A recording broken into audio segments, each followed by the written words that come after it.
Hi guys, today is day 6 of this eclipse portal. We started on October 14th with the solar eclipse, and we have a lunar eclipse coming up on October 28th. Very exciting. And in between, we have these 14 days where we get to completely revamp our insides. The solar eclipse gives everybody a full reset of their sense of self. A lunar eclipse gives you a full emotional reset.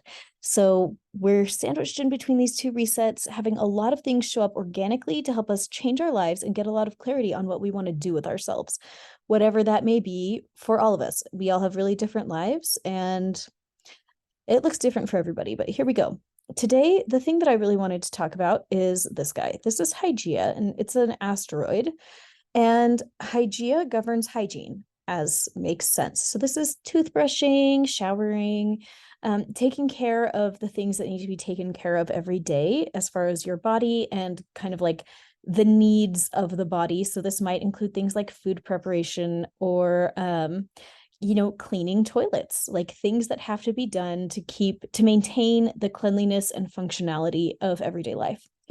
Now, this is making a blue line up here to this south node, and it is also making this red line right here to Ceres in Scorpio. And so what does that mean?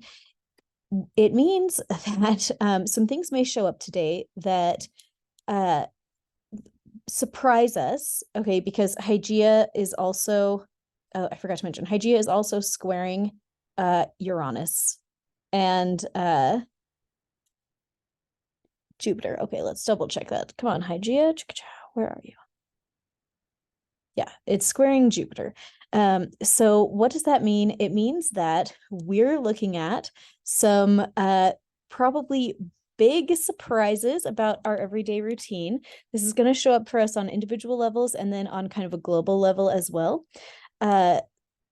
Throwing a wrench into our daily routine. Hygeia is an Aquarius right now, so that's an indication that we're all being called to kind of figure out our own solution to how we're going to meet the needs of our bodies and take care of the hygiene and cleanliness stuff that needs to be taken care of. But there's going to be a lot of tension because of unexpected events. That square to Ceres is going to say that Ceres deals with self-care in a way that Hygeia also kind of deals with self-care, like toothbrushing and stuff, but Ceres is kind of more like, how do you feel nurtured? How do you nurture yourself? And so there's going to be some tension as I'm talking about it. The tension that I'm thinking of is kind of like how, as a mom, maybe as you have to like cook dinner, which is a form of self-care because everyone has to eat. And yet sometimes you wish you were sleeping instead. And so there's like this tension there, like what is more self-care, cooking dinner for my family or taking a nap? What is more self-care, brushing my teeth and flossing, or, watching my TV show until I fall asleep, or, that kind of thing. This is the kind of struggle that might show up. But having Hygeia in Aquarius invites us to find unique solutions that work just for us.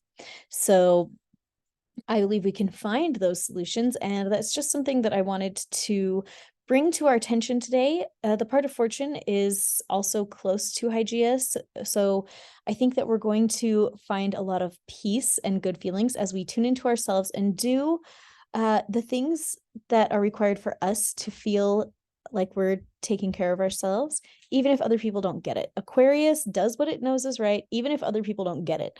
And so that's kind of the message of today. Do what you need to do to make sure that your cleanliness is up to par and that your hygiene needs are being met, even if other people don't get it.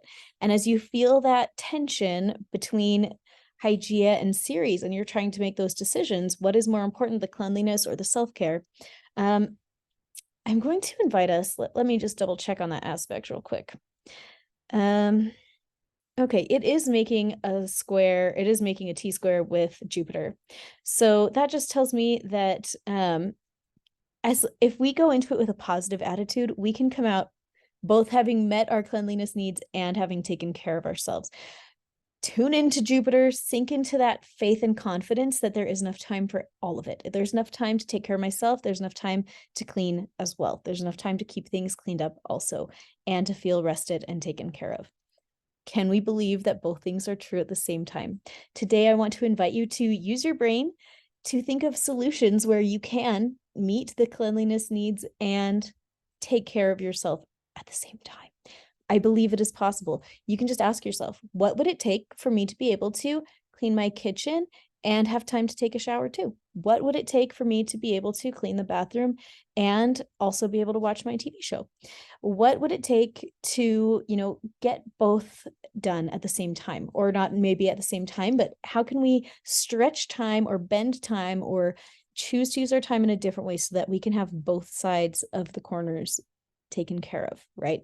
So, okay, let's go ahead and take a look at the thing that I wanted to recommend for today. So this is my website, allydozetclasses.com. Yesterday we did clearing from, or the healing self-punishment, clearing self-punishment. And today the one that came up, I'll just use the search function. What is it called? Oh, the letter H. Here we go, guys. I'm sorry. It is self-loathing. That's what we want to do. Healing from self-loathing. This is the one that came up from today. To clear the weight of self-disgust, self-anger, self-resentment, and self-loathing. This is a good session. It's,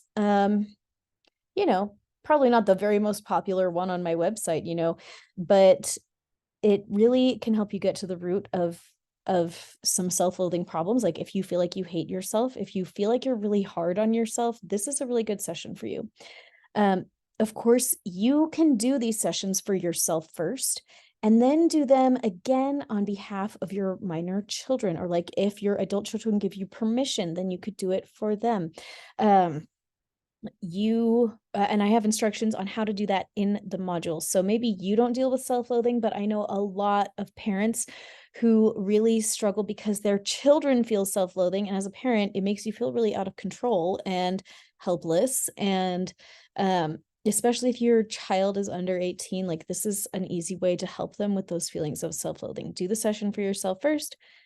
Give yourself a little bit of time to let it sink in, and then you do it a second time on behalf of your child. And again, there's instructions inside in the how to get the most out of your sessions, which is a great tiny 15-minute video, and you can put them all on double speed. So it's 15 minutes, but it's only 7 minutes if you listen to it on 2x speed, So this doesn't have to take a lot of your time, but it can change your life and help you get out of old patterns of self-loathing.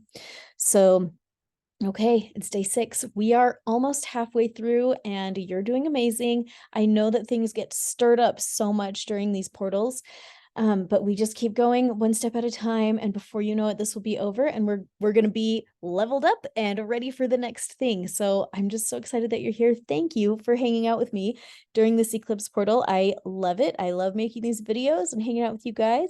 Come hang out with me on Facebook, Intuitive Healing with Ally Duzette. I will love to hang out with you, and everyone in there is awesome. So you'll go make a ton of new friends and have a great time and talk about everything interesting. Yeah, hit like and subscribe if you haven't, and I hope that you have a really great day. I'll see you tomorrow.